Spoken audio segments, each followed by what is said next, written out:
Assalamualaikum warahmatullahi wabarakatuh. Perkenalkan, nama saya Muhammad Saiful Muluk. Saya semester 6 Administrasi Pendidikan. Di sini saya akan mengerjakan tugas Strategi Manajemen dan Formal dengan dosen pengampu Ibu Resya Farhanisa MPD. Selamat menyaksikan.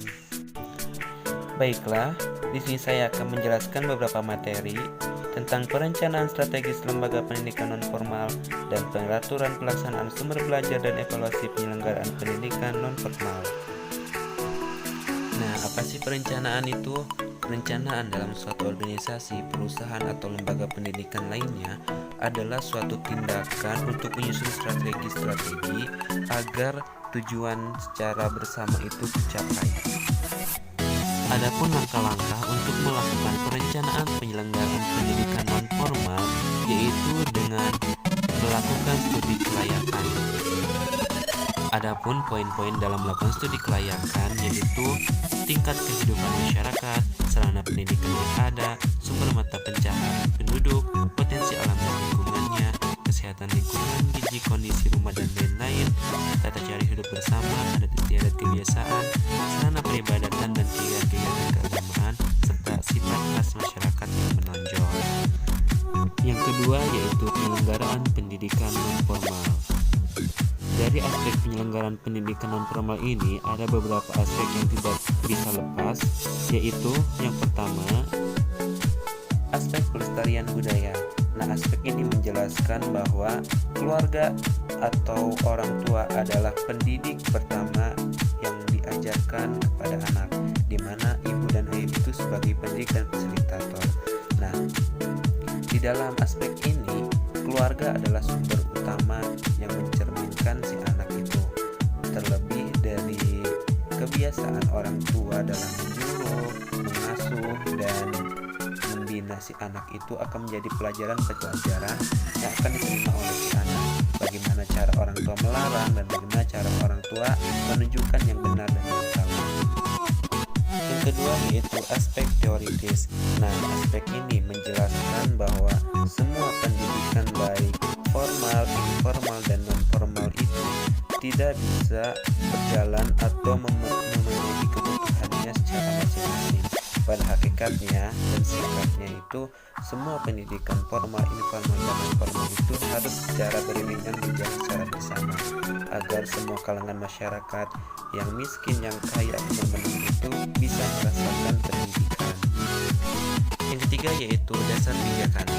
Dasar pijakan pendidikan non-formal berada dalam Undang-Undang 1945, yaitu Undang-Undang Republik Indonesia Nomor 20 Tahun 2003 dan Peraturan Pemerintah Republik Indonesia Nomor 73 Tahun 1991 tentang pendidikan luar sekolah atau yang sekarang lebih dikenal dengan pendidikan non-formal. Aspek selanjutnya yaitu aspek kebutuhan terhadap pendidikan. Dewasa ini kebutuhan terhadap pendidikan tidak hanya ada di masyarakat perkotaan saja, melainkan juga sampai ke pelosok desa. Hal ini terjadi akibat perkembangan ekonomi, kemajuan iptek, dan perkembangan politik.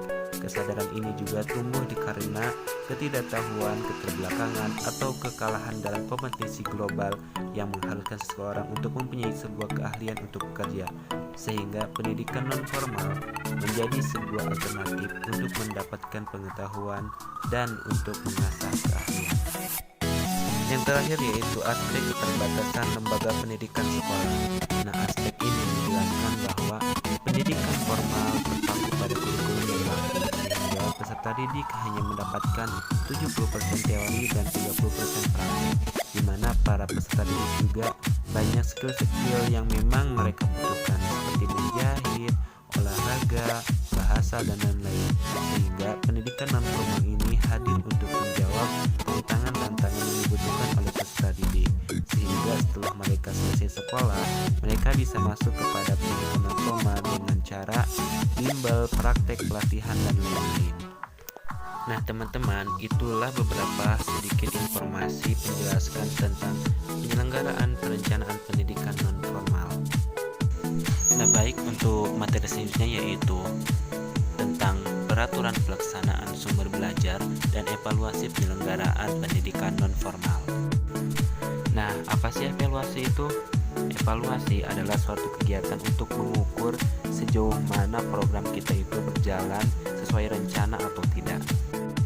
Oke, materi yang pertama yaitu tentang evaluasi penyelenggaraan pendidikan nonformal. Yang pertama yaitu pusat kegiatan nonformal.